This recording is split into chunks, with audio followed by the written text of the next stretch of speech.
Okay, good morning everyone. I am Michael Lee. I am CEO at B4RN, Broadband for the Rural North. I'm going to be talking for 10-15 minutes and I'm going to hand over to Tom Rigg, who's COO at Broadband for the Rural North. I'd like to start by saying I'm a little disappointed you've not arranged for someone to come and sprinkle glitter all over me at the start of the presentation. I was quite looking forward to that, but maybe next time. It's something we can add. Yeah, okay, perfect. I have got my sleeves rolled up in Keir Starmer style though.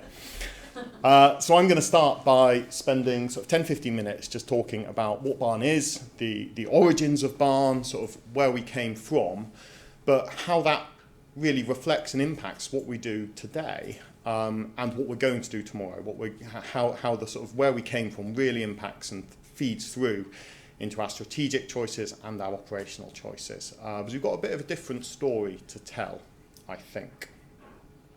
So where did it all start? So as I said, I've only got one slide. There we go. We'll have that one on in the background. So where did it all start with B4RN? So it started 12 years ago, and actually. Sounds a longish time, but actually it was a very different world 12 years ago in terms of full fibre and fibre infrastructure. And B4RN was started by a few members of a rural community in Abbeystead and Quarmer, so just outside Lancaster. And they came together and they decided they were tired of waiting for someone else to come and offer them better connectivity. In fact, probably more than that, they were tired of waiting for someone else to tell them they deserved better connectivity. They were starting to feel left behind. They were a rural community in the north of England, and they felt, rightly, that they deserved as good as, if not better connectivity than the rest of the country. And throughout this, I'm going to say they, because I wasn't part of that origin, but Tom was, and he deserves all of the credit for, well, a huge chunk of the credit for being part of this journey right from the beginning. I joined B4RN about 2.5 years ago, so all the hard work was already done when I turned up. So this community came together, and they're probably not the only communities to do it, but something to do with the range of skills they had amongst them, the amount of gumption and refusal to quit that those people possessed, the sort of never say die attitude. And they made it happen. They got around the kitchen tables, they planned a full fibre network, they secured the funding, they secured the wayleaves, they picked up their spades and their shovels, and they dug fibre into the ground. And they worked with the communities, they worked with the farmers, and they started to deliver a full fibre network with 1,000 megabits per second service, this is 12 years ago, to remote rural properties. And once you've done it once, then the next community gets interested, and the next community gets interested, and it all goes from there. So if we fast forward 12 years to today, what's different? Well, the scale is certainly different. As you can see here, we've now got over 12,000 paying customers. I absolutely resonates the point made before me about it's not about properties passed, it's about properties connected, it's about fibres into people's living rooms. So we've got over 12,000 paying customers. We've laid 5 million metres of fully underground ducting with fibre in it. The network area is, it depends what I'm talking, it's either the same size as the area of the Lake District, or if I'm in London, it's the area inside the M25.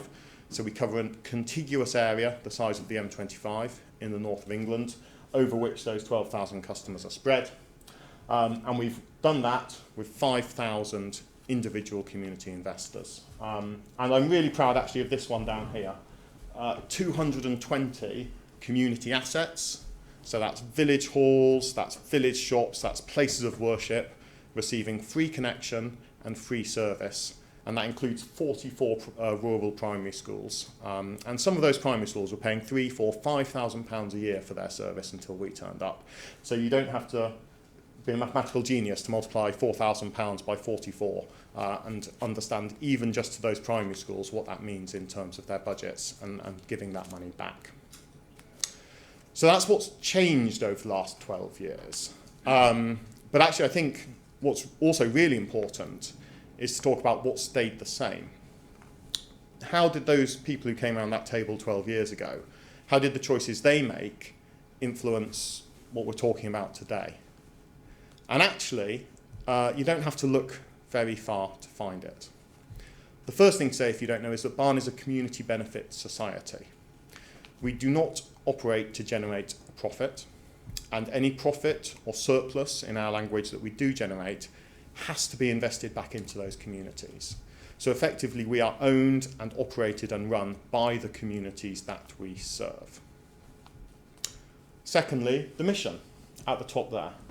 Our mission is to deliver the best internet service in the country to the areas that are hardest to reach, working shoulder to shoulder with and for those rural communities to realise the enduring benefits of greater resilience and connectivity.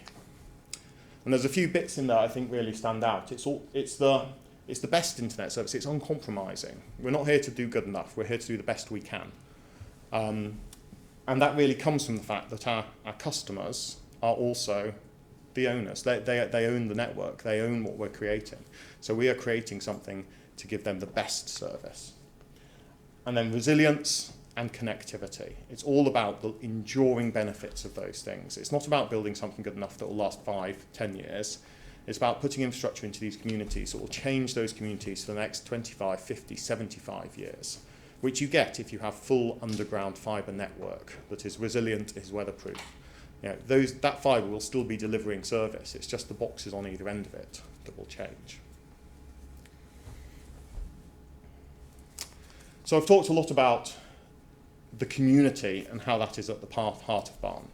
But I think it's really useful then to understand, how do we actually build network? How do we, we're still building. We're still growing the network. We're still expanding like a lot of other altnets. So how do we do that with these communities?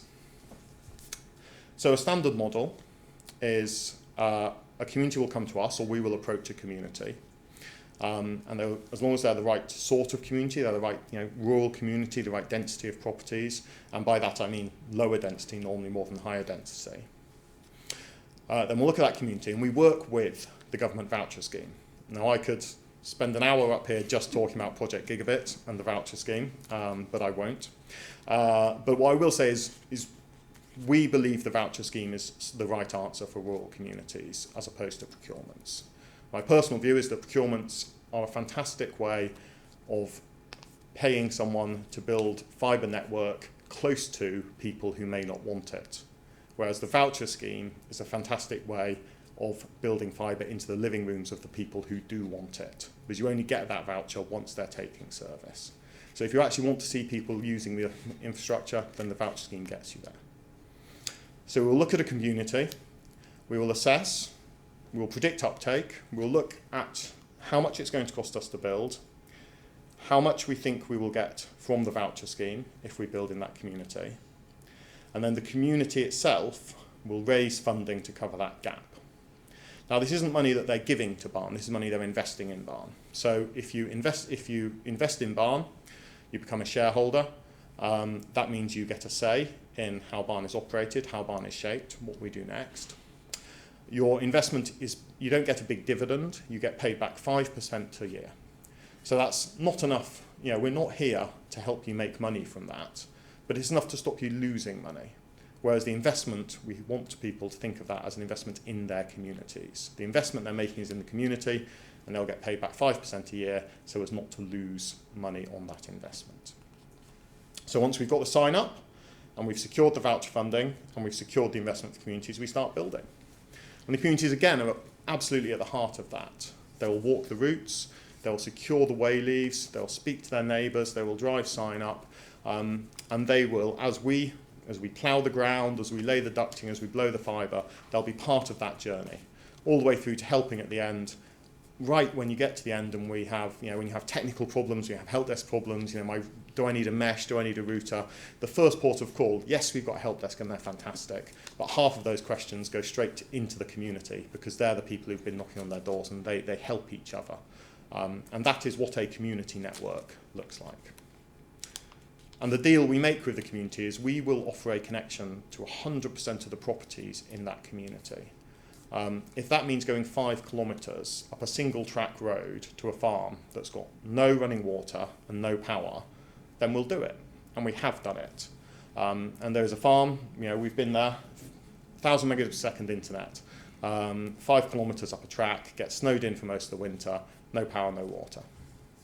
And actually, if you speak to the farmer who runs that farm and you ask him what difference it makes, he'll talk a lot about government subsidies, about being able to stay in touch, etc., etc. But the biggest change he said to me, was that his kids come home now.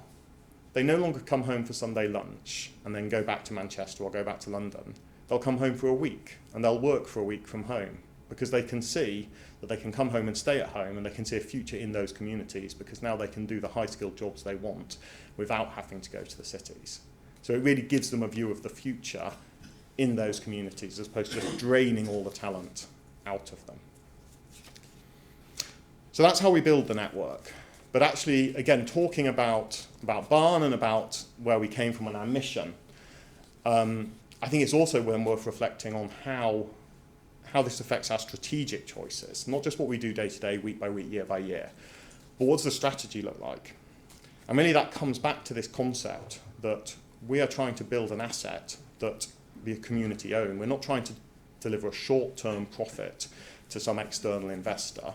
We're trying to deliver an enduring asset that will serve those communities for as long as possible. So I've talked about some of it. It's full fibre from the cabinet to every single property. And Tom can talk about the technical side, but that gives us the future-proofing. It is entirely underground. When Storm Arwen came through, 2 years ago, one of the communities next to ours, Cartmel Fell, they were reliant on pole infrastructure. Storm Arwen came through, and I think it was 14 weeks before some of them were reconnected because all of the pole infrastructure blew down in the storm. We lost one customer when a tree came down and the root lifted the fibre out of the ground, and they were back on a few days later. So it's about building a future-proof, resilient network.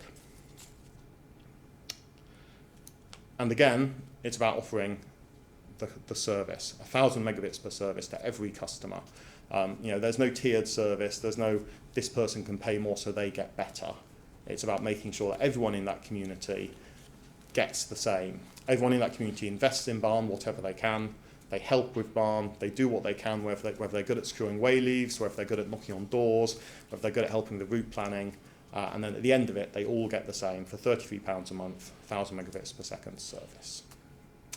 And then the final thing is to do with the bigger strategic choice in how we design the backhaul and the network and the resilience and all the rest of it.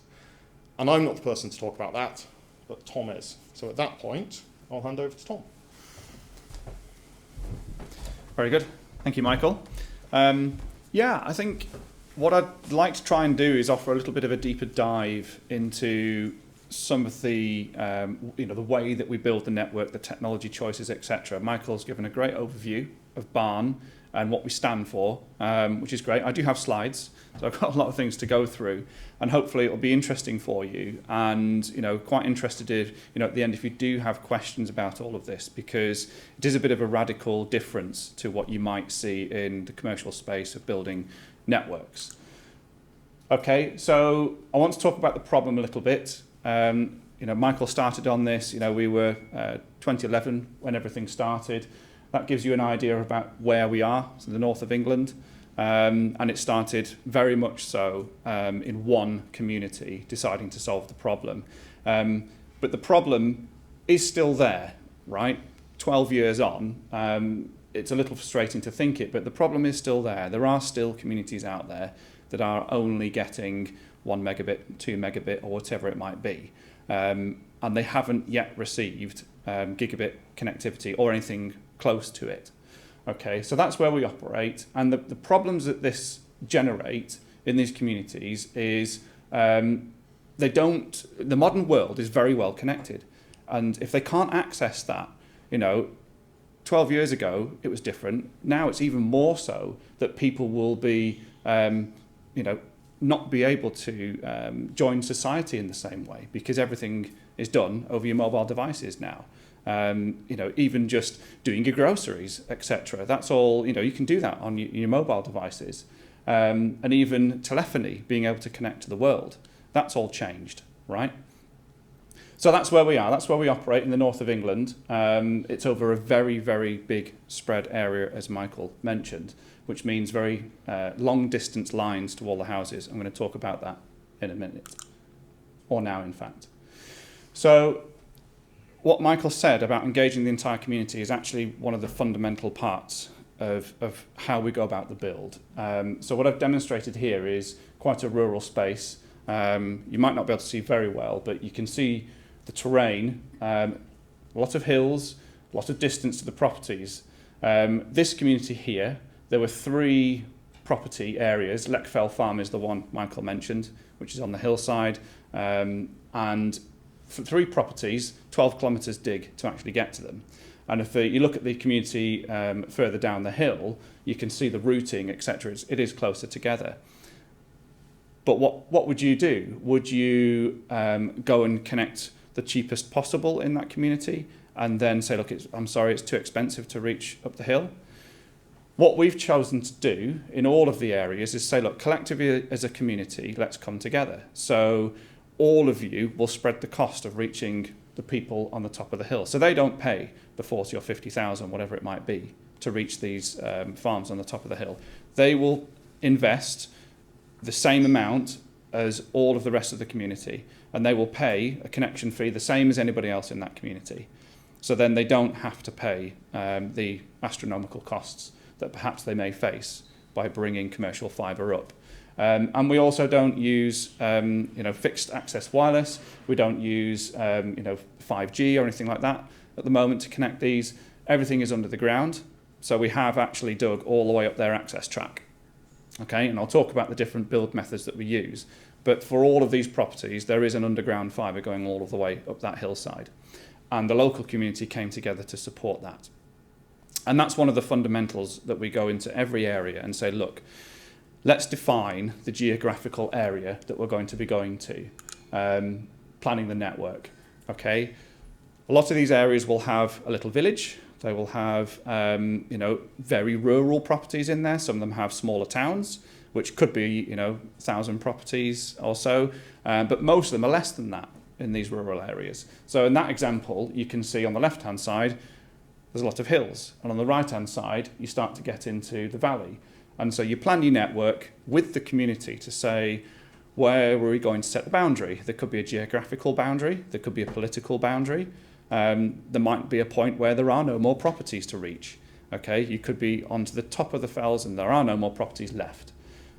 You then create that community project, and it could be anything up to 500 premises typically. So the village has a few hundred, and then the surrounding area have the rest. And then what we do is we then plan the network. So that community has its own node. I can talk about the nodes and the technology shortly. And then we use full fibre, point-to-point Ethernet coming out of that. And I can talk the reasons why we're doing that. But first, let me talk about the communities. So this is at the heart of what we do, because in order to get full fibre to the furthest reaches of these communities, you've got to involve them in every step along the way.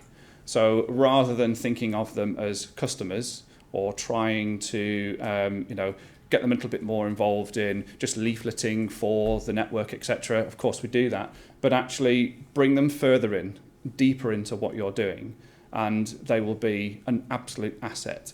Okay, so this may be, you might think it harder to bring a lot of people together and inside of your processes, your internal business processes. That might seem quite difficult to do, but it's well worth it, absolutely well worth it.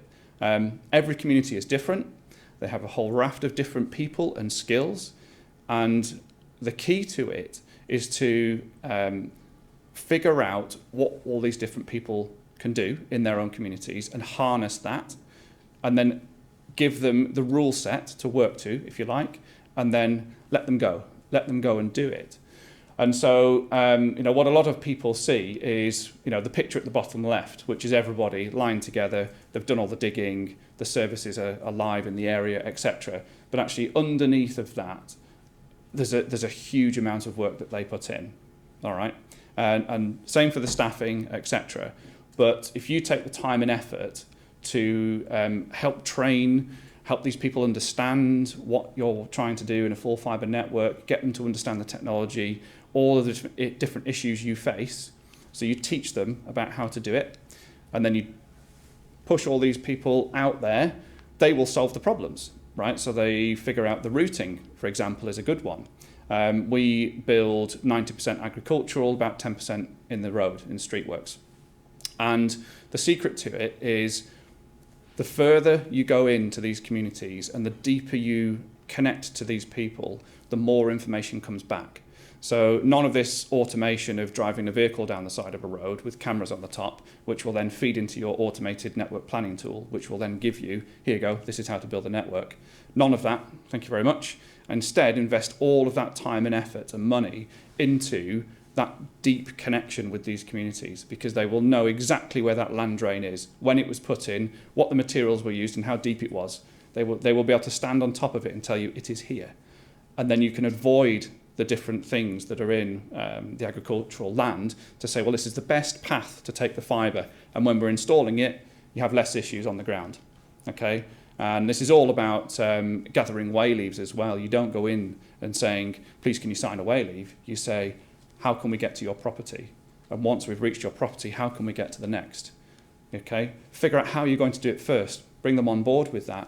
And then you formulate the way leave to say, right, this is exactly what we're going to do here. This is what we need to sign in order to get the network built. It's a much easier conversation. Way leaves typically are very difficult in the industry and can take a long time. It could take years. But actually, if you've got that deep-rooted connection, it doesn't take years to get all the permissions, because you've got the people understanding what you're doing and on board with it before you even put a blade in the ground. So for us, it's all about the communities. We have a very small staffing base compared to the amount of build and network going on, because we're able to harness all of the skills within those local communities. Onto the build. This is the type of build that we use. It's blown fibre, 16 mil ducting that goes in the ground. It can take a 288 fibre quite easily. You can see the picture at the top is a vibratory mole plough, which essentially will just, you open a pit, you put the blade in, you start cutting the sod and the ground, and then it vibrates and places your 16 mil or whatever other ducts you need under the ground. And then once you've got a tube at either end, you can then blow the fibre through whatever count you need on the network. And one of the key aspects of using blown fibre technology is when you're working in agricultural land, there will be use of the land. It will either be used for crops, it'll be used for all different aspects. And so you can't get from A to B in one go. You can't start at one end with a massive cable and just trench all the way to the B end and then be done. What you've got to say is, right, these fields have crop that's coming off in this month. So you've got a window of 1 week when the crop comes off and we reseed. And in that week, you've got to then go in with your machines and trench it. Okay? And then the other ones might not be used. So you can say, well, we can go in tomorrow. So what it looks like is from between chamber A and chamber B, you have maybe 4 or 5 segments done in different times over a period of a month or so. And then at the end, they're all joined up. And you can put your single piece of fibre in from A to B. That's very typical of the build. All right, and streetworks we do in the local villages. So a village of 100 properties, let's say, it does make sense actually not to try and go through all of the gardens. It started out that way, but it's very difficult to get individual wayleaves for every single garden you pass. The easiest way nowadays is to go down the street. Use PIA where you can, BT PIA infrastructure, and where you can't, you put your own infrastructure. That's a typical commercial build model, Toby box outside of every property, etc. As soon as you leave that, you're into agricultural land, you can use the same core network to pop out and off you go. And for the customers, this is very typical. This is a box on the inside of the wall. This isn't actually an ONT, okay? So the way we build the network is that it's a point-to-point Ethernet. It's spliced all of the way from the street cabinet all the way into the property, and it's a patch cable into the router. The router has an SFP optic in the back of it, and you can get 1000 meg down, 1000 meg up. And one of the big reasons we do that and not use PON, GPON, XGS-PON, etc., is just because of the mechanics of a rural area. It's the distance between properties is very, very different, right? So you can't go to a certain area and make a use case for splitting out several different wavelengths and say, okay, I've got a card here that can do 16 properties or whatever else, when there's only 2 properties there. It's not worth it.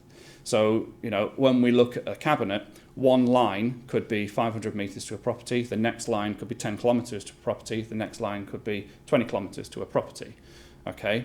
And we don't have thousands of street cabinets. We have one per area. Very different to what was spoken about in the last presentation, because what we are doing is we're building a bigger cabinet in an area, and that will be able to serve 500 premises, point-to-point Ethernet, and we invest once in the power system, the battery system, etc., and that will go, that radial reach will be 20 kilometers, because typically on a 1 gig point-to-point Ethernet, you can go about 20 kilometers without any problems at all, and you can still get your 1000 meg up and down.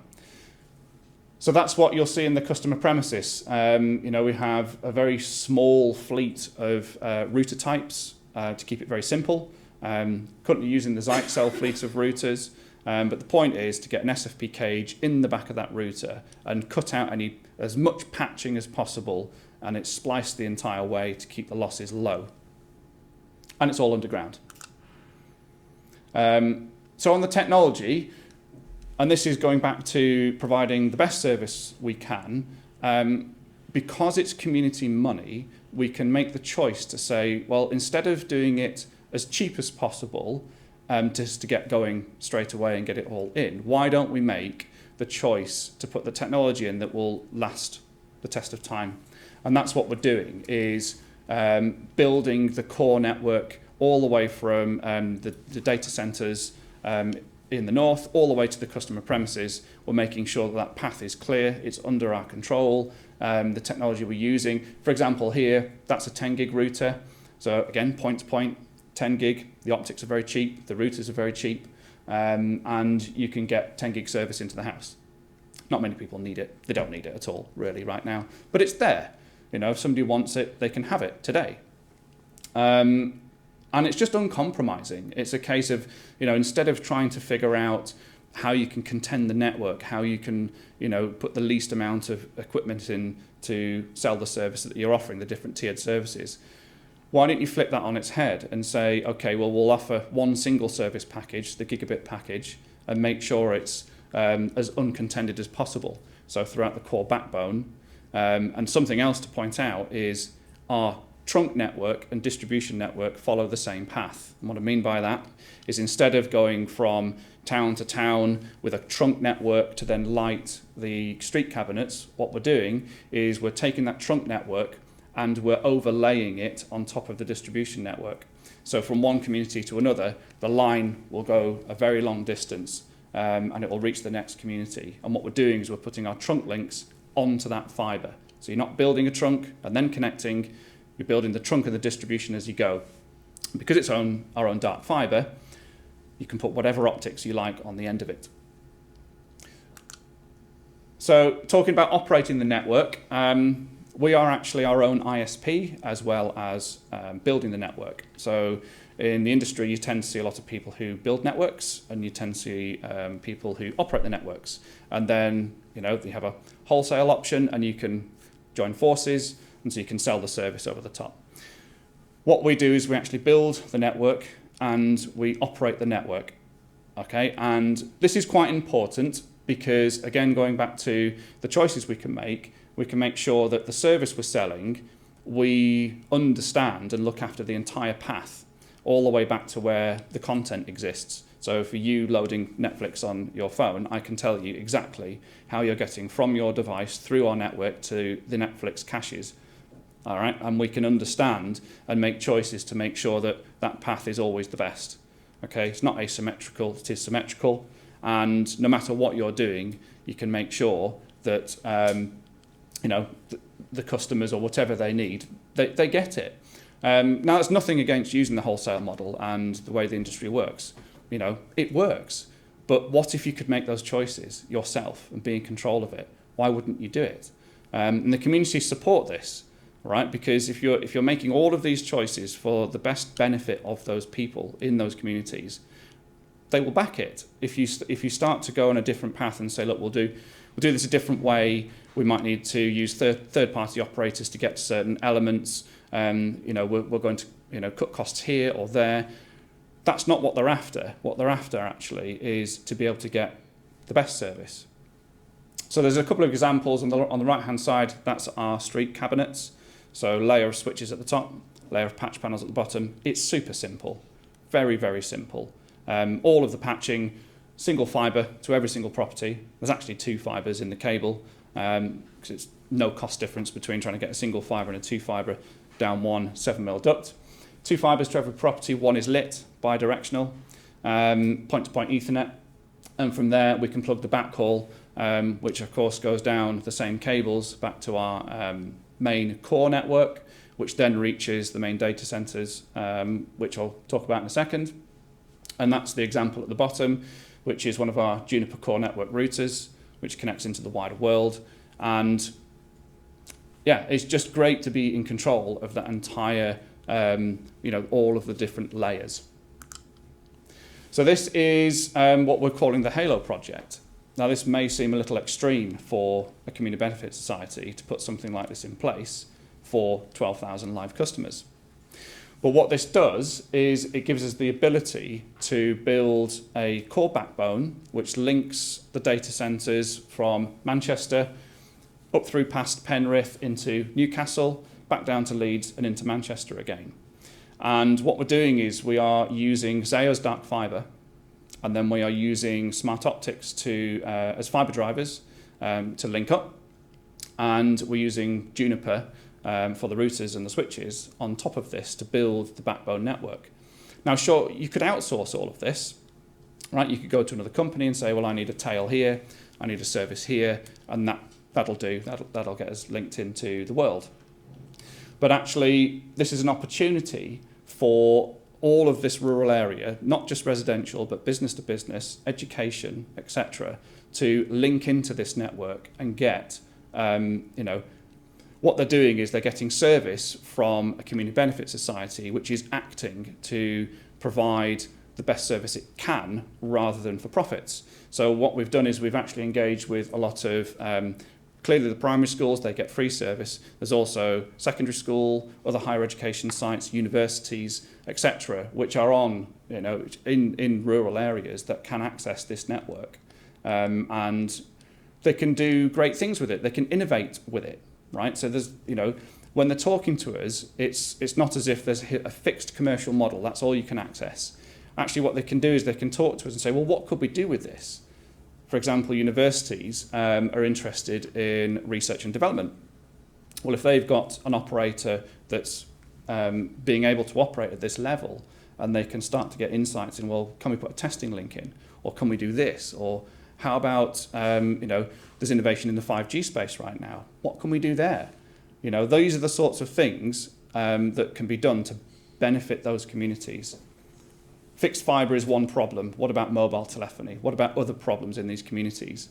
If you are in control of your core backbone network and, essentially it's underpinning the business, the people paying for the service, and all of this infrastructure is underpinning what you're doing. So if you're in full control of it, you have all the options open to you. So some of the different things that this will offer is, if we've got a problem on the network, you can take down one leg, because it's in a ring. You can then maintain it in the middle of the day. It's no problem. You can move traffic either side of it.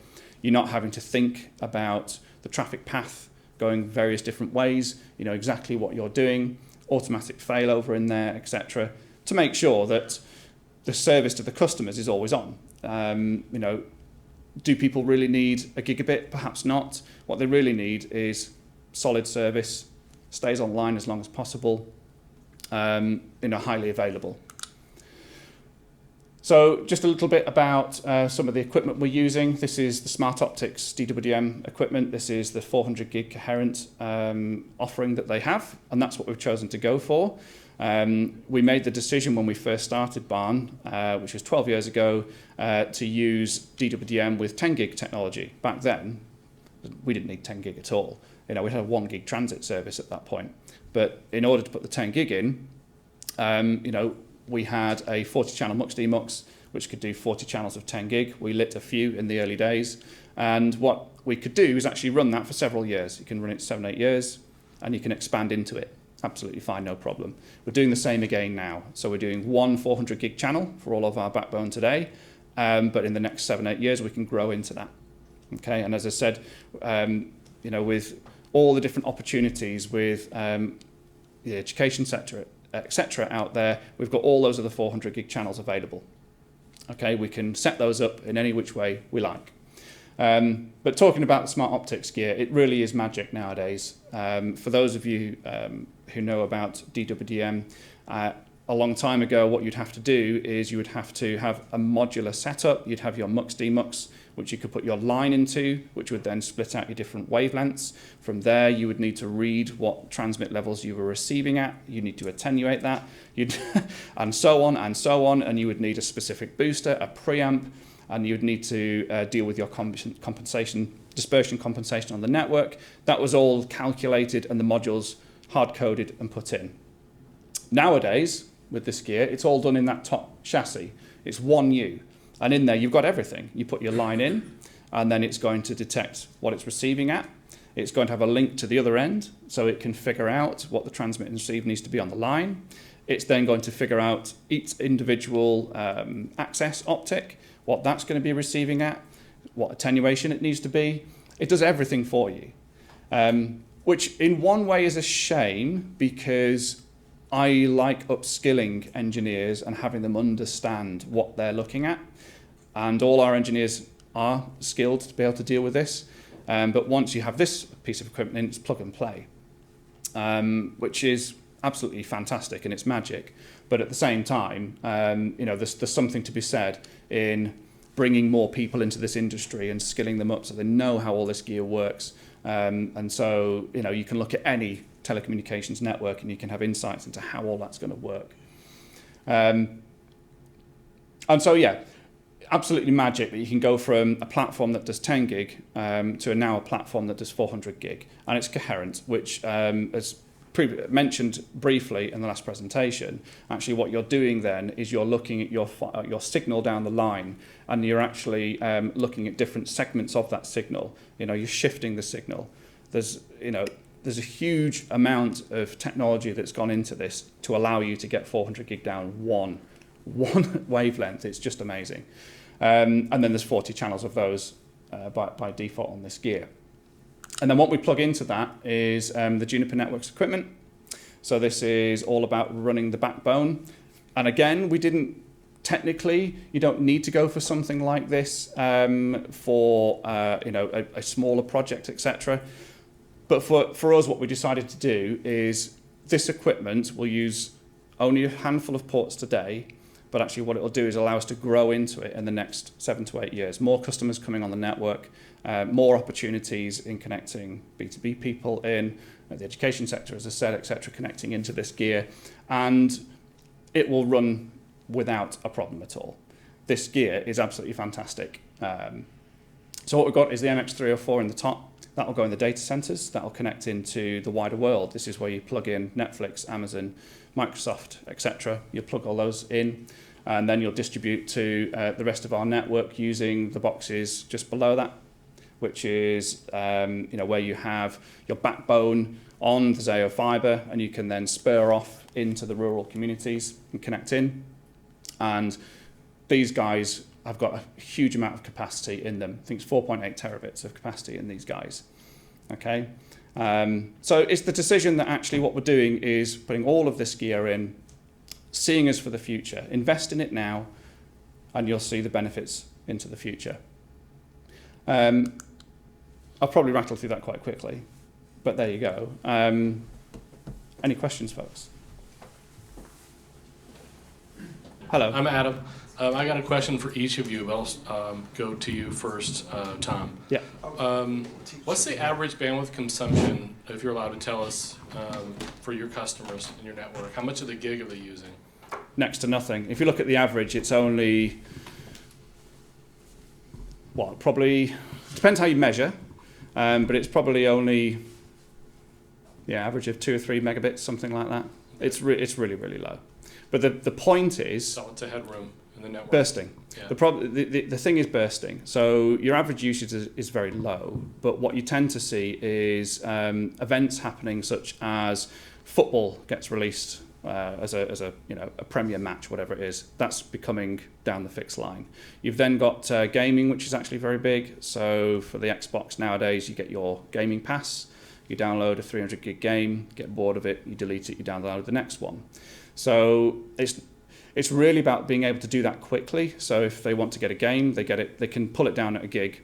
It'll take a few seconds or minutes, and it'll be on their device. They can get playing straight away. It's that which is the concentration. We're seeing more and more of these events pop up, and I know that the content providers and gaming folk are trying to distribute that, so they might pre-seed a new game. So it might be that a month before you're actually pre-seeding all of this data, and then once it launches, you don't really need to download much. But yeah, at the same time, with more and more things coming down the fixed line, Sky Glass, for example, once the satellite network starts to be retired, everything's going to come down the fixed line. We're just getting ready for that.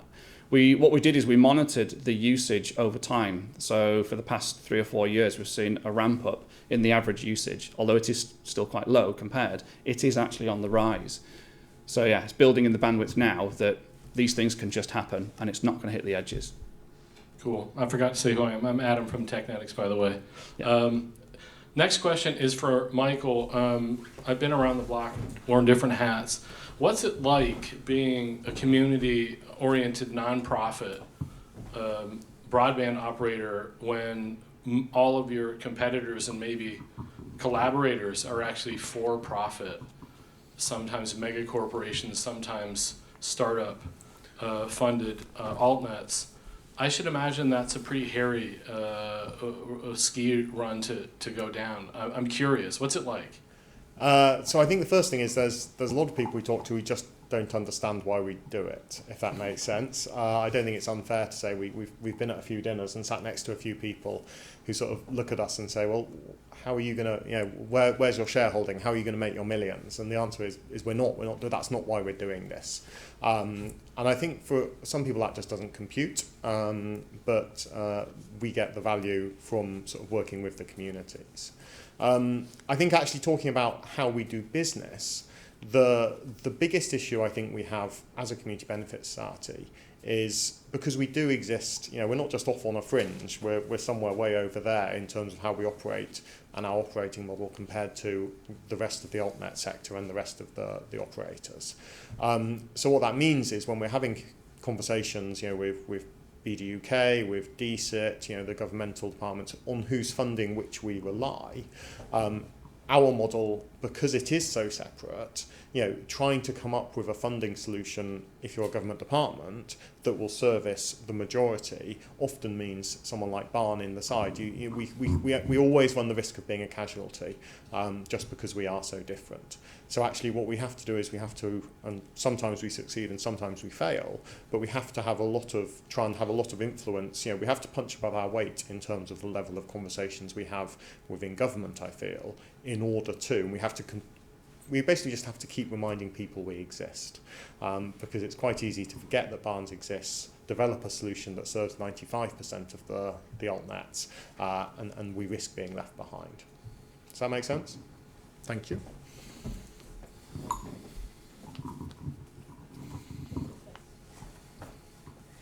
Hi, I'm Roisin from Corning. I'm just really interested. You talked a lot about the homes, and we're talking about communities here. Are you starting to see communities asking for fibre or connectivity for something other than homes? So maybe IoT, environmental monitoring. Is that happening, or is it focused on the home? Yeah, no, I can take that one. The answer is yes, actually. Some of the interesting ones is EV charging stations. So, in some of the deep rural places we have, there's a car park for tourists to come and enjoy the surrounding area. And when they've put the EV charging stations in, they go, oh, there's no signal. Oh, there's no copper. Oh, how are we going to get these EV stations connected to the network for people to be able to sign in and get the car charging? Well, they've actually got a barn connection in the post, and then from there we can allow them to connect in. Other ones are such as public Wi-Fi. We've got a lot of quite rural stations on the railway network, the Carlisle Settle line, and what we've done is we've put public Wi-Fi into those stations, and also the ticket machines there as well. Because there's now these pop-up machines that you can just go on the screen and select what you want. Those are connected via it as well. And I think one of the most interesting ones, which we're exploring at the moment, is the 5G world. Because in 5G, how do you backhaul it? In a deep rural area, it doesn't really work to go radio to radio to radio on a big tower chain to then get to the end. Sure, that could work, but what if you could backhaul it with fibre at every single cell site in that community? That's another thing. We haven't really seen that much on the IoT space, really.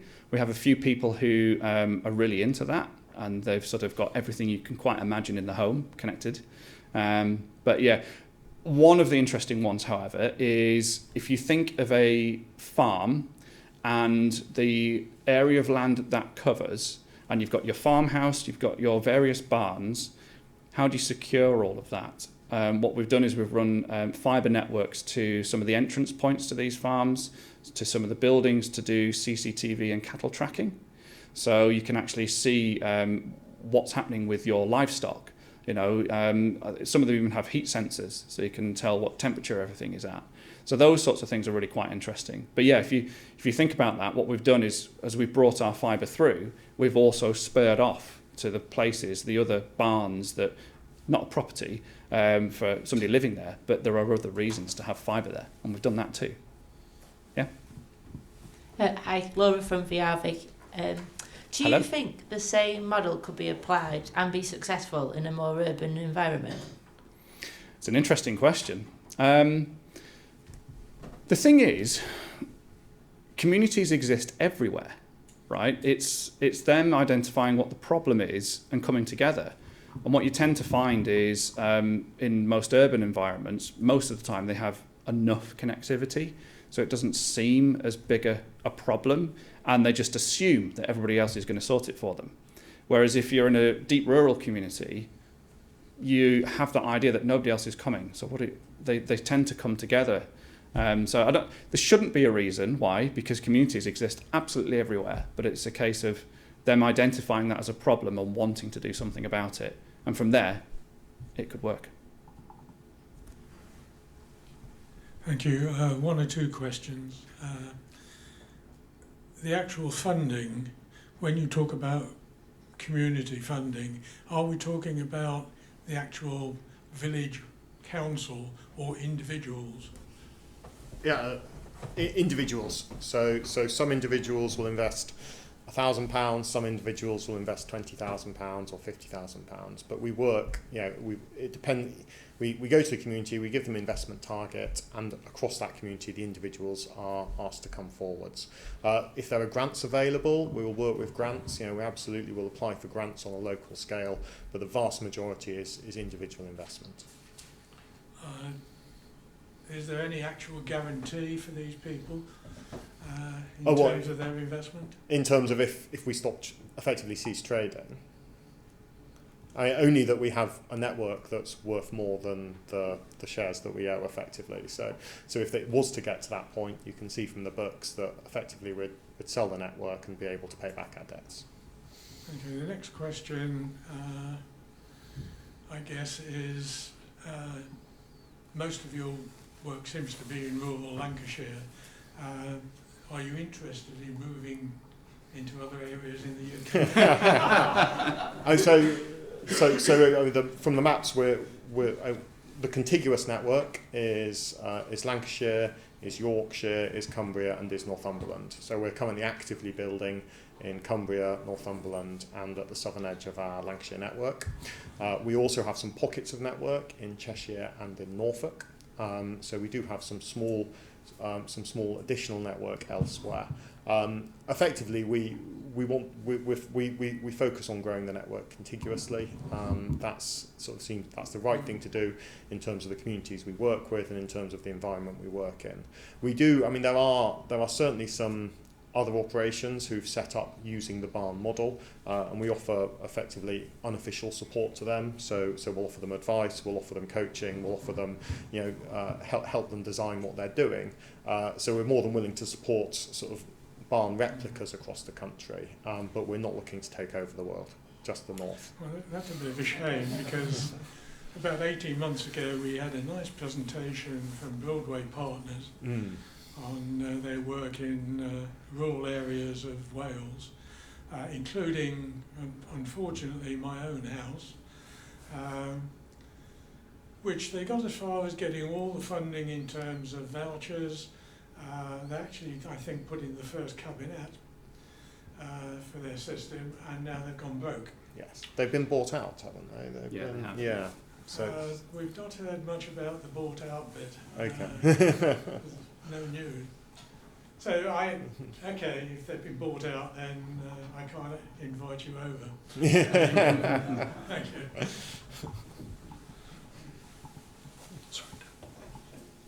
you. Bill Petchy from Countryside Broadband. A question about the structure of the company. You say you use a community benefit society. There's lots of different ways you can set up these things these days. There's a CIC and all these others. And one of the benefits of those from your side, I think, is that it's what's called asset locked, meaning the assets can only be sold to another asset linked company. So does that mean you're proof against being taken over by some conglomerate? That's the plan.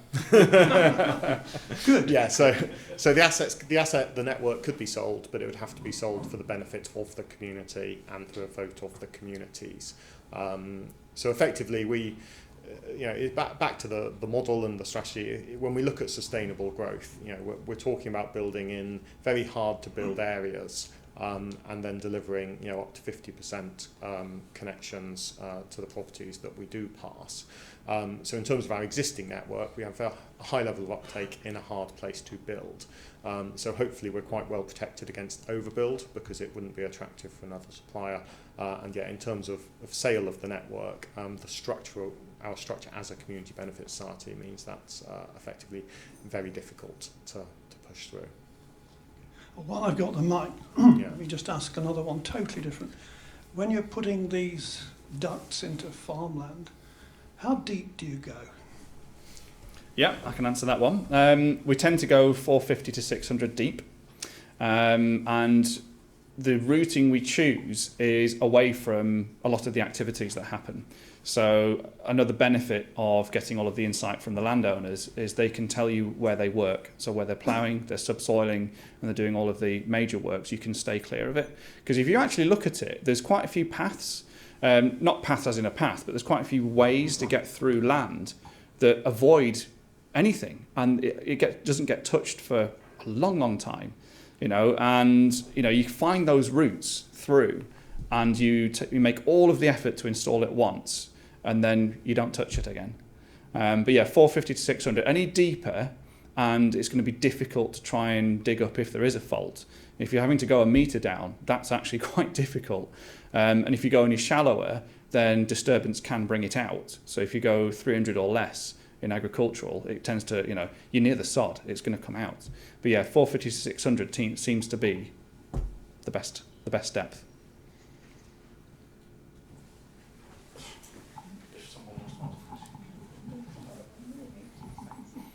Hi, I'm Alex from Virgin Media O2. I was just wondering, are you considering other technologies to establish connectivity to customers, say mobile broadband or satellite connections for, say, more rural homes?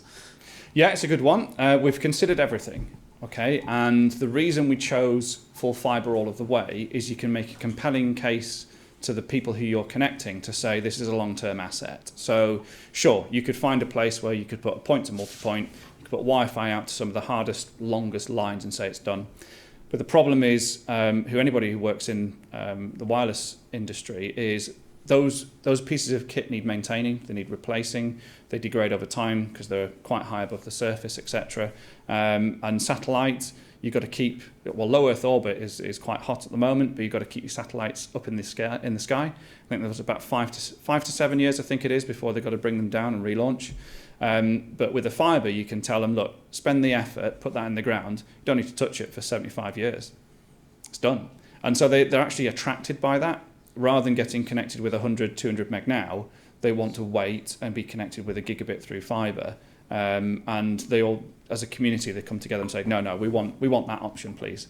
So we've ended up with, I think, probably 1 or 2 wireless links across the network, and they're just spurious, connections that have popped up. Everything else is full fibre. But yeah, we considered it. Thank you very much. I've got to thank you for helping the community and the primary schools, and also to you, Tom. Thank you. You've given me a new word for my keynote speech. Oh, yeah? That is cattle tracking. I did not expect that one. Yeah, it's true. So they need to do it nowadays. Thank you very much, both All right. of you. Thank you. Thanks a lot.